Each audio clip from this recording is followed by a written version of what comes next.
একদল বলছে রাসূল মাটি, সেও কোরআন নিয়ে বসে আছে। একদল বলছে রাসূল নূর, সেও কোরআন নিয়ে বসে আছে। আমি জিজ্ঞেস করলাম রাসূল জিন্দা না মরা? একদল বলছে রাসূল তো জিন্দা, শুধু জিন্দা তা নয়, রওজা মুবারক দেখে বৈরবের আশিক রাসূলদেরকে দেখতে পাচ্ছে। আমি বললাম দলিল কি? তখন কোরআন খুলে দিয়ে বলছে ওয়ালাল আখিরাতু খায়রুল লাকা মিনাল উলা। মুস্তাফা আঙ্গুল উঠেছে, চাঁদ টুকরো হয়ে গেছে, সূর্য হাত উঠেছে, ডুবা সূর্য উঠে গেছে, কদম উঠেছে, মেরাজ লামাকানে চলে গেছে। মাওলা বলে দুনিয়ার পাওয়ারের চেয়ে মাহবুব রওজার পাওয়ার কোটি গুণ বেড়ে গেছে। আরেকদল বলছে রাসূল মরে গেছে। আমি বললাম দলিল কি? তিনিও বলেন কোরআনে আছে। আমি বললাম যেমন আল্লাহ বলেছে ইন্নাকা মাইয়িত, কোরআন বলছে রাসূল মরা। একদল বলছে রাসূল মরে গেছে, আরেক দল বলছে রাসূল জিন্দা আছে। আমি বেরেলির কলন্দরকে জিজ্ঞেস করলাম আহমদ রেজা, মানুষ তো দুদল হয়ে গেছে, কোরআন নিয়ে কেউ বলছে রাসূল মরা, কেউ বলছে রাসূল জিন্দা, আপনার রিচার্জ কি বলে?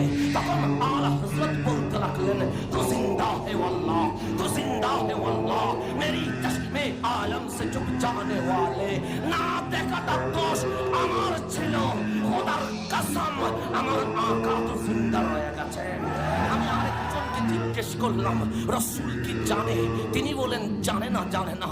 রাসূল তো পড়তেও জানে না, রাসূল তো বুঝতেও জানে না, রাসূল তো ভালো করে জ্ঞান বিজ্ঞান নিয়ে জানে না। তাকে জিজ্ঞেস করলাম দলিল দিতে হবে বন্ধু আমার। কোরআন বলে সন্দেহ নাই।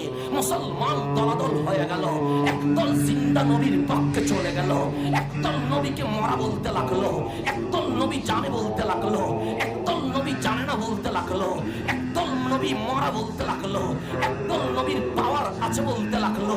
মুসলমান যখন দুয়াক হয়ে গেছে, আমি কোরআনকে বললাম কোরআন তুমি তো বলেছো যালিকাল কিতাব লা রাইবা ফি, তোমার মাঝে কোনো সন্দেহ নাই।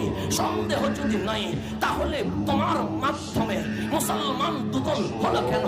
আমরা যখন দেখলাম মুসলমান দুদল হয়ে গেছে, যুবক যুক্তি দেয় এইদিকেও আলেম, এদিকেও আলেম, এদিকেও বক্তা, এদিকেও বক্তা, এদিকেও মুফাসসির, এদিকেও মুফাসসির, এদিকেও মুহাদ্দিস, এদিকেও মুহাদ্দিস, এদিকেও স্কলার, এদিকেও স্কলার।